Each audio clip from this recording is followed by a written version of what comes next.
Di luar dugaan, termasuk mengagetkan juga buat saya bahwa MU kalah di Old Trafford dan mereka kalah dari tim peringkat buncit di klasemen sementara IPL, Sheffield United. Tidak ada satupun yang bisa memperkirakan bahwa pasukan Ole Gunnar Solskjaer bisa tumbang di kandang sendiri oleh tim yang tadinya hanya mengumpulkan 5 poin.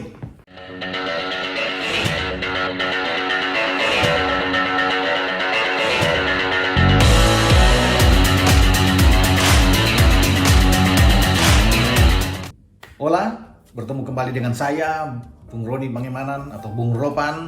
Saya tertarik lagi untuk bisa membahas MU. Mengagetkan memang bahwa saya memperkirakan mereka akan pesta gol di pekan ke-20 saat menjamu tim peringkat paling bawah di IPL musim ini, Sheffield United. Sangat beralasan bagi saya dan wajar bahwa pikiran saya itu melihat bagaimana MU itu berlari sangat kencang setelah terakhir kali mereka kalah dari Arsenal di Old Trafford. Kemudian mereka tidak pernah kalah di IPL. Ini satu hal yang luar biasa yang mungkin apalagi kemarin mereka baru bisa mengalahkan Liverpool di Piala FA dengan 3-2 dan mereka tampil luar biasa saat itu.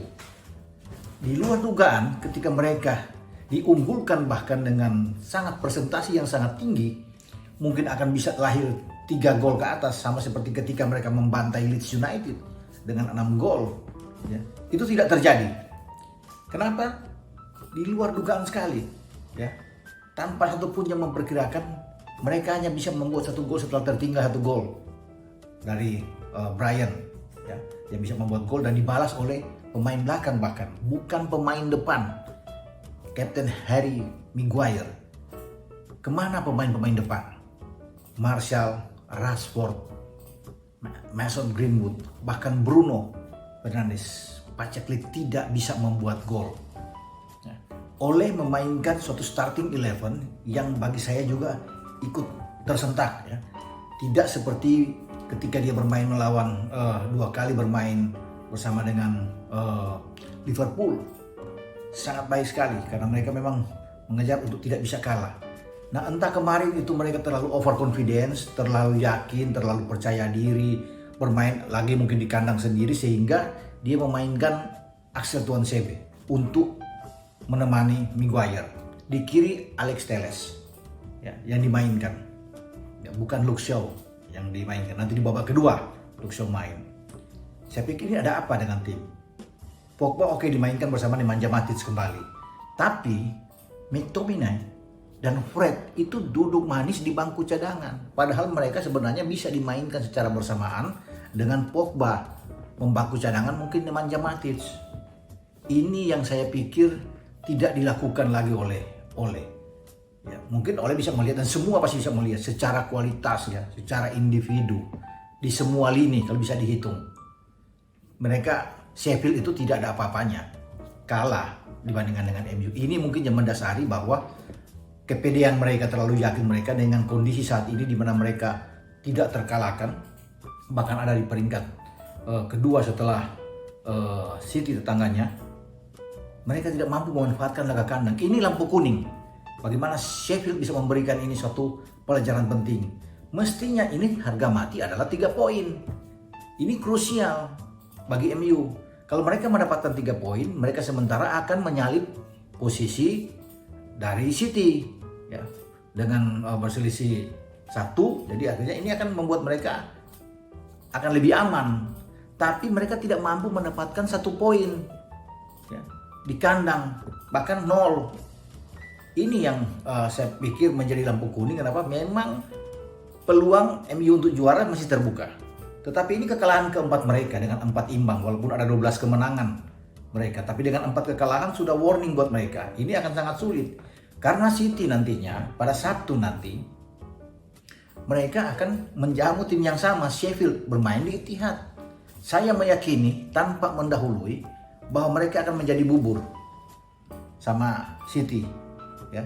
Kalau MU itu gagal di Old Trafford dan mereka tidak bisa memanfaatkan 3 poin, kemudian bagaimana Sheffield akan bermain di Etihad, tidak ada peluang Sheffield untuk bisa menang. Kalau melihat bagaimana City tapi luar biasa. Ya, di 4 pertandingan terakhir terutama, mereka tanpa kebobolan, memasukkan 12. Luar biasa bagaimana mereka bergerak. Mulai mereka menang dari Brighton 1-0, dari Fulham 4-0, Aston Villa 2-0, WBA kemarin mereka hajar dengan 5-0 main di kandang West Brom. Padahal West Brom itu sulit dikalahkan oleh MU di Old Trafford, hanya menang 1-0. Mereka menahan Liverpool 1-1. Ya, ini tim yang oke punya saya pikir. Sebelumnya juga di awal-awal mereka bisa menahan Chelsea 3-3. Jadi ketika mereka City mengalahkan WBA dengan 5-0, kemudian mereka menjamu nanti di akhir pekan melawan Sheffield, saya yakin 3 poin di tangan pasukan Pep Guardiola. 3 poin dan mereka akan menjauh dari Manchester United. Ya, sekarang tidak bisa dimanfaatkan dengan baik. Ini satu kerugian saya pikir, kerugian besar ya bagi Ole ya. Ketika dia coba untuk memainkan starting 11 yang berbeda. Ya. Kalau memang dia ingin menang, dia tidak perlu untuk bisa memainkan Tuan Sebe lebih dulu, Axel Tuan Sebe. Mainkan aja Lindelof, sehingga pergantian pemain akan lebih efisien menurut pendapat saya. Sehingga pergantian di babak kedua itu tidak memakan banyak pemain ya. Donny van de Beek masuk, Edinson Cavani bisa dimainkan. Jadi ini yang tidak efektif saya pikir ya. Kalau dengan Teles duduk di bangku cadangan dan Tuan Sebe di bangku cadangan, Luke Shaw yang dimainkan bersama Lindelof, ini akan jauh lebih bagus. Ya.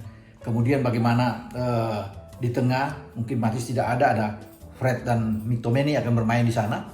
Ya, dengan memanfaatkan mungkin Martial akan duduk di bangku cadangan lebih dulu. Ya. Menempatkan Greenwood, Fernandes dan Rashford, atau Greenwood di bangku cadangan, ada Martial 3 dulu sebelum ada pergantian di babak kedua, sehingga pergantian ini akan lebih efisien kalau Greenwood masuk di babak kedua, Cavani juga masuk di babak kedua ya, dan bersama dengan Van de Beek, ini akan jauh lebih bagus ketika MU sudah mendapatkan gol, karena MU harus mendapatkan gol lebih dulu, bukan malah ketinggalan lebih dulu baru mengejar dan akhirnya kalah dengan 2-1. Ini lawan Sheffield yang hanya menang sebelumnya 1 kali melawan Newcastle, mereka bisa menang 1-0 saat itu. Selama itu mereka tidak pernah menang. Ya, artinya kekalahan ini kemenangan kedua mereka dengan 8 poin. Dari 5 poin tambah 3 jadi 8 poin. Dan 3 poin itu mereka dapat di kandang lawan melawan tim yang tadinya berpeluang besar untuk bisa menjadi juara. Ya, bukannya MU tidak akan menjadi juara, peluang saya katakan masih besar buat mereka untuk bisa bersaing. Tapi kekalahan ini juga memukul buat mereka. Sayang sekali bahwa pertarungan dengan City untuk di atas itu agak melemah setelah mereka kalah, karena City menang kan akan posisi mereka akan jauh, akan lebih jauh dengan City, dapat 3 poin lagi. Ini akan sangat sulit ya. Dengan 4 poin selisih, City akan berlari dengan baik sekali, dan performa City kita sudah bisa lihat sangat bagus sekali di 4 pertandingan terakhir, menang semua dan tidak pernah kebobolan. Ini City ya. Mereka perlahan tapi pasti terus konsisten bermain, menjaga kondisi mereka dengan baik dari pertandingan ke pertandingan yang satu, dan sambil menunggu tim-tim yang kuat yang ingin bersaing dengan mereka itu berjatuhan, tergelincir. Dan MU kemarin tergelincir, apalagi MU pada hari Minggu dini hari atau Sabtu waktu Inggris akan ke Emirates menghadapi Arsenal. Ini juga menyulitkan. Arsenal mengalahkan mereka di Old Trafford, dan 4 kekalahan dari MU pada musim ini semua terjadi di kandang sendiri. Mereka memang tidak pernah kalah di kandang lawan ya, tapi di kandang sendiri mereka sudah 4 kali kalah. Dengan 4 kali kalah ini agak sangat berat, karena MU akan lebih banyak ke London ya. Mereka harus selain ke Emirates menghadapi Arsenal, dan kalau mereka bisa tertahan lawan Arsenal atau kalah lawan Arsenal, ini juga akan menjauh lagi, akan lebih parah. Ya, kalau Arsenal lagi bagus-bagus sekarang, mulai naik ya. Pasukan Arteta ini terus menang 3 poin menang lawan Soton kemarin, dan pasti mereka akan berjuang untuk bisa mengulangi kemenangan di Old Trafford kemarin di pertandingan pertama. Dan kalau mereka menang di Emirates, ini juga akan meruntuhkan saya pikir bagaimana motivasi mental pemain-pemain MU, karena kekalahan itu akan membuat juga semakin jauh bagi City untuk berlari meninggalkan mereka. Maka mungkin dengan selisih 7 poin akan lebih parah, akan lebih berat untuk bisa mengejar. Ini yang saya lihat. Kemudian mereka akan balik ke kandang. Tidak mudah juga melawan Soton, walaupun mereka menang 3-2 di St. Mary, tapi Soton tim yang sangat kuat, tim yang bisa membuat kejutan. Selanjutnya mereka ketemu Everton. Tidak mudah juga, mereka menang memang 3-1 bermain di Goodison Park. Tapi bukan tidak mungkin segala sesuatu bisa terjadi kalau Sheffield bisa mengalahkan mereka. Dan apalagi 4 kekalahan mereka semua terjadi di kandang. Ada peluang bagi Southampton dan Everton untuk bisa menjegal MU. Harus berhati-hati bagi Ole. Jangan bermain-main lagi untuk bisa memainkan pemain. Seperti kemarin menghadapi Sheffield. Ini terlalu yakin mereka. Terlalu pede yang sangat tinggi yang membuat mereka ini berbalik ya. Tampil di luar perkiraan sama sekali dan tidak sebagus ketika mereka mengalahkan Liverpool dengan 3-2 terakhir di Piala FA. Itu mereka saya akui tampil sangat baik sekali. Juga berani untuk keluar menyerang, bisa mengunci pemain Liverpool, sangat bagus saya pikir penampilan, termasuk bagaimana mereka bisa menahan Liverpool ya. Bagaimana bermain di Anfield. Ini bagaimana skema yang sangat bagus ditampilkan oleh Ole. Tapi kemarin saya pikir agak sulit ya. Dia berubah lagi berputaran ini dan tidak memainkan Fred ini dan bersama Tominay ini saya agak mengherankan sekali ketika dua pemain ini yang tadinya terus dimainkan, karena kalau dua pemain ini dimainkan itu jarang kalah. MU paling tidak hanya ada 2 kali imbang kalau Fred dan Tominay bermain bersamaan. Apalagi kalau dengan Pogba, mereka bertiga tidak pernah kalah kalau 3 pemain dimainkan secara bersamaan. Ini yang tidak dilakukan lagi oleh Solskjaer karena dia terlalu yakin main di Old Trafford pasti menang. Kualitasnya mereka unggul, skill semua pemain mereka unggul. Di semua lini saya katakan di starting 11 mereka di atas semua pemain Sheffield. Tapi ini sepak bola, semua bisa terjadi. Dan yang menjungkalkan mereka adalah tim yang berada di urutan paling bawah dan berpeluang besar untuk turun kasta lagi. Ya, bagaimana Sheffield akan kembali untuk nongkrong di divisi Championship. Sayang sekali saya pikir peluang ini tidak dimanfaatkan oleh MU. Jadi saya pikir ini saya membahas khusus tentang pertandingan MU dan Sheffield ini memang sangat disayangkan ya. Karena saya tadi mengharapkan bahwa dia akan terus bisa menempel City dengan kuat dan kita bisa melihat ya bahwa bagaimana City akan berpesta gol ke gawang Sheffield nantinya di Etihad, dan saya yakin mereka akan bisa mencetak di atas 1 gol. 2 gol atau 3 gol ke gawang Sheffield, dan kalau itu bisa terus karena pemain kedalaman skuad dari City ya kita tahu bersama semua baik kali bermain, juga tanpa Aguero, tanpa Gabriel Jesus mereka semua bisa ya. Main semua. Gundogan lagi bagus, Rodrigo bagus, Ferran Torres, Phil Foden juga bagus, Sterling, Riyad Mahrez, semua pemain-pemain tengah yang bisa membuat gol. Itu yang tidak dimiliki oleh tim-tim lain karena kedalaman mereka starting 11 dan di bench itu sama bagusnya.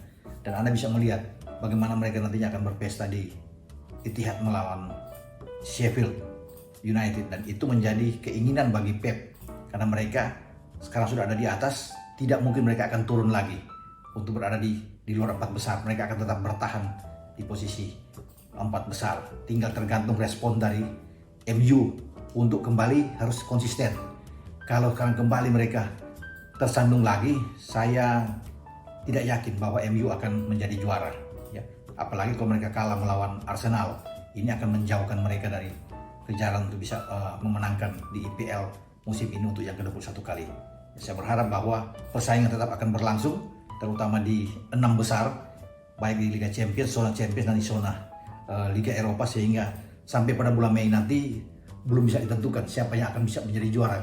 Sampai pada pekan ke-37 atau ke-38 nantinya baru kita bisa menentukan. Itu yang paling enak sebenarnya.